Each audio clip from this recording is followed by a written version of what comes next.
حضرت سنون مصری رحمۃ اللہ علیہ ایک بزرگ ہیں، فرماتے ہیں کہ میں دریا کے کنارے پر تھا، دریا بہہ رہا تھا، میں نے دیکھا کہ ایک بچھو دور سے دوڑتا ہوا آ رہا ہے اور دریا کی سمت چلا جا رہا ہے۔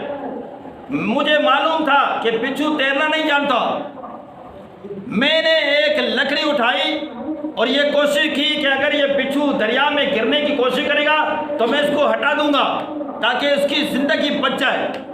دیکھیں اللہ والے کتنے کریم رحیم ہوا کرتے ہیں، کتنے مہربان ہوا، باوجود اس کے کہ بچھو ہے ڈنگ مار سکتا ہے پھر بھی مہربانی کر رہے ہیں کہ نہیں میں مہربانی کروں، میں اس پر احسان کر دوں۔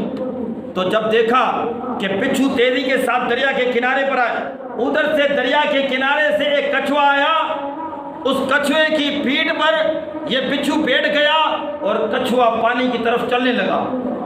یہ بزرگ حیران ہو گیا کہ یہ کیا ماجرا ہے کہ بچھو تیزی سے آیا، دریا کے کنارے پر کھڑا ہوا، اوپر سے کچھوا تیزی سے آیا اور دریا کے کنارے پر کھڑا ہوا، اس کی پیٹھ پر یہ بچھو بیٹھ گیا اور وہ کچھوا تیزی سے چلنے لگا۔ اس نے بولا ذنون مصری نے کہ میرے پاس وقت ہے، اس وقت میں جاؤں اور اس کی تحقیق کروں مسئلہ کیا ہے۔ جب اس نے بزرگ نے سوچا کہ میں جاؤں، دریا کے دوسرے کنارے پر پہنچا تو کچھوا بھی ادھر پہنچ گیا۔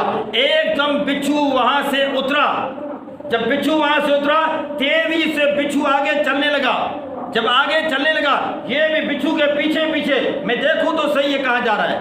آخر دیکھا کہ ایک درخت ہے، اس درخت کے نیچے ایک نوجوان ہے، اس نوجوان کے پاس یہ بچھو جانے لگا ہے۔ اس نے پھر ایک لاٹھی اٹھائی کہ یہ بچھو جائے گا، اس نوجوان کو ڈنگ لگائے گا اور اس کو تکلیف ہوگی، مرنے کا خدشہ ہے، لہذا میں بچھو کو مارنے کی کوشش کروں۔ ایک دم لاٹھی اٹھائی اور اس بچھو کے پیچھے گیا، دیکھا تو اس بچھو نے جیسے آگے آگے جا رہا تھا اوپر سے سانپ بھی آ رہا تھا، وہاں سے سانپ آ رہا ہے، ادھر سے بچھو آ رہا ہے، بچھو بھی اس نوجوان کی طرف، سانپ بھی اس نوجوان کی طرف۔ یہ بڑا حیران ہوا بزرگ، یہ کیا ماجرا ہے یا اللہ؟ تو اس بچھو نے اس انسان کو چھوڑ کر سانپ کی طرف چلنے کی کوشش کی۔ وہ سانپ نوجوان کو ڈس مارنے آ رہا تھا، ڈسنے لگا تھا، اس بچھو نے سانپ سے لڑائی کی اور وہ اتنا زہریلا تھا کہ سانپ اس کے ڈنگ سے مر گیا۔ بچھو نے سانپ کو مارا اور تیزی سے پلٹا اور دریا کے کنارے پر پھر وہی کچھوا آیا اور اس نے اس کو اٹھایا، پھر اس کنارے پر پہنچایا، پھر بچھو واپس چلا گیا۔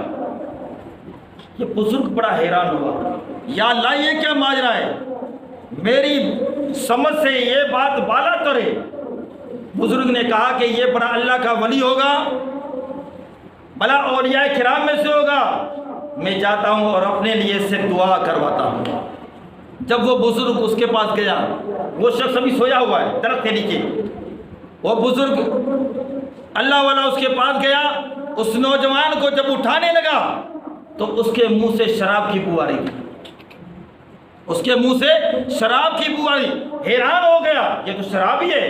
اس کو اٹھایا اور اس کو فرمایا اے اللہ کے بندے تو شراب پی کر یہاں سو رہا ہے اور تیرا رب تیری حفاظت میں لگا ہوا ہے۔ کہا کہ یہ کس طرح؟ فرمایا یہ ناگ، یہ سانپ تجھے مارنے آ رہا تھا، بچھو نے اس کو مار دیا، تیری جان بچائی اللہ نے۔ وہ شرابی رو کر کہتا ہے اے اللہ مجھ سے خطا ہو گئی، مجھ سے گناہ ہو گیا، میں گناہ کر کے سو گیا اور تو نے جاگ کر میری حفاظت کی، یا اللہ آج کے بعد میں شراب نہیں پیوں گا۔